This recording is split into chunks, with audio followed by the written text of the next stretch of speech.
ہم جانتے ہیں کہ قرآن کریم میں جب پہلی جو سورہ اللہ تعالیٰ جل وعلا نے محبوب کریم علیہ السلام کی طرف اتاری، اس میں سبق ہے امت کو پڑھنے کا، علم سیکھنے کا۔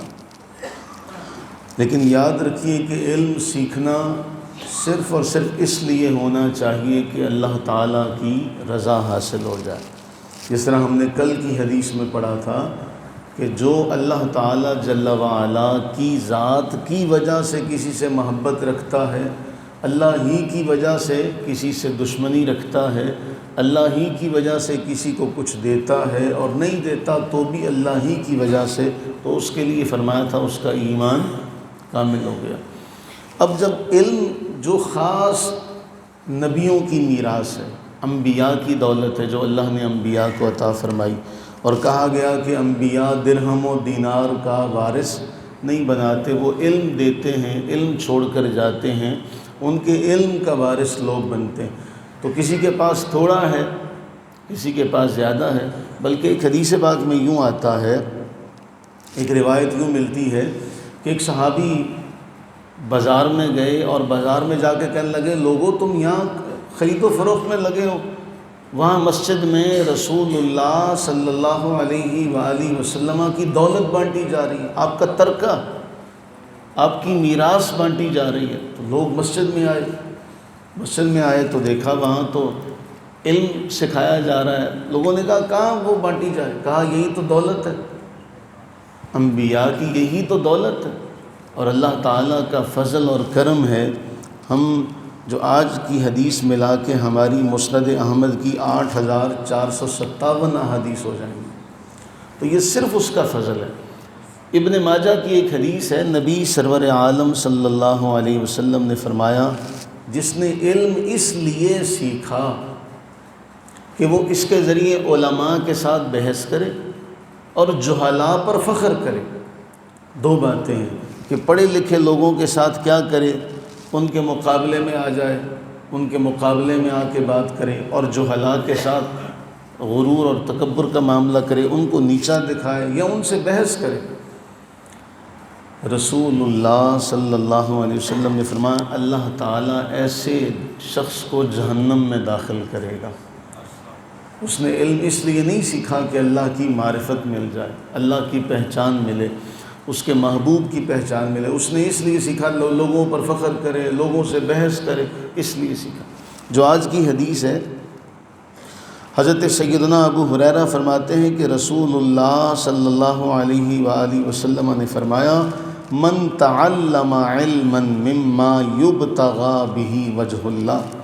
علم سیکھنے کا مقصد ہے اللہ کی رضا، لیکن اگر کسی نے علم، وہ علم جس سے اللہ کی رضا حاصل کی جاتی ہے، اس علم کو اس نے دنیا کے لیے سیکھا کہ مجھے دنیا کا مال مل جائے، دنیا میں میری عزت ہو جائے، دنیا میں میری واہ واہ ہو جائے کہ جی یہ بڑا اچھا قاری ہے، بڑا اچھا عالم ہے، بڑا اچھا اس کا علم ہے، اگر اس لیے سیکھا، رسول اللہ صلی اللہ علیہ وسلم نے فرمایا، لم یجد عرف الجنت یوم القیامہ، اللہ تعالیٰ اسے جنت میں داخل نہیں فرمائے گا،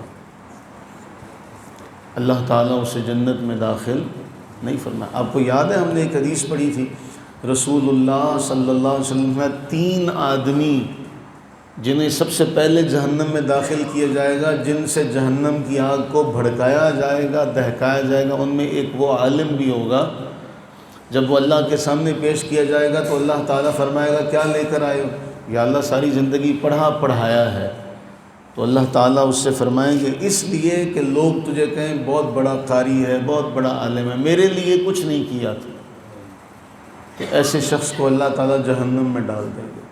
تو عزیزو، مسئلہ یہ ہے کہ مومن کا ہر کام اللہ کی رضا کے لیے ہونا چاہیے۔ اگر اللہ کی رضا کے لیے نہیں ہے تو کچھ بھی، دیکھیں ایک آدمی پانی پی رہا ہے، کھانا کھا رہا ہے، اس لیے کہ رسول اللہ صلی اللہ علیہ وسلم نے ایسے کھانا کھانا سکھایا ہے، ایسے پانی پینا سکھایا ہے، تو اس کھانا اور پانی پر بھی اسے ثواب ملے گا۔ لیکن اگر کوئی قرآن اس لیے پڑھ رہا ہے کہ لوگ مجھے اچھا کہیں، اگر احادیث نبوی اس لیے پڑھ رہا ہے کہ لوگ مجھے اچھا کہیں، تو اس کو تو پانی پینے پر ثواب ملے گا، اس کو قرآن کریم اور احادیث پڑھنے کے باوجود اس کو ثواب نہیں مل سکے گا، کیونکہ اس کا مقصد اللہ کی رضا نہیں۔ تو مقصد کیا ہے؟ اللہ کی رضا۔ اور قرآن نے بڑا حسین ایک جملہ ارشاد فرمایا کہ وہ لوگ جو اللہ کی رضا کے طالب ہیں، جو ہر کام اس لیے کرتے ہیں کہ اللہ تعالیٰ کی رضا مل جائے، اللہ نے ان کو جنت میں داخل کرنا۔ اللہ تعالیٰ اپنی رحمت کا صدقہ ہم سب کو ریاکاری سے اور دنیا کے جاہو جو مال ہے اس کے حصول سے کبھی بھی ہمارے دل میں دین کے بدلے یا علم کے بدلے اللہ تعالیٰ ہمیں اس کے مال، اس کے حصول کا کبھی بھی ہمارے دل میں خیال نہ آنے دے۔ شیخ سعدی رحمہ اللہ نے ایک حکایت لکھی ہے بہت کمال کی۔ وہ کہتے ہیں ایک آدمی تھا، تو بادشاہ نے اسے بلا لیا۔ جب وہ بادشاہ کے پاس گیا تو بہت کم کھانا کھایا اور بڑی ساری جو اس کے پاس وقت گزرا عبادت میں گزار دیا۔ جب وہ گھر آیا تو گھر آ کے کہنے لگا کھانا لاؤ۔ گھر آ کے کیا کہا؟ کھانا لاؤ، میں نے کھانا کھانا۔ تو اس کے بچے نے اس کو کہا ابا جی اس سے بہتر تھا کہ آپ وہاں کھانا زیادہ کھاتے، وہاں عبادت نہ کرتے، یہاں آ کے عبادت کرتے۔ آپ نے وہاں کھانا کم کھایا اور عبادت زیادہ کی، اس کا مقصد صرف دکھلاوا تھا اور اس کا ثواب نہیں، اس کا اللہ کی بارگاہ میں آپ کو عذاب ملے گا۔ اللہ تعالی ہمیں اخلاص کی دولت نصیب فرمائے، آمین ثم آمین۔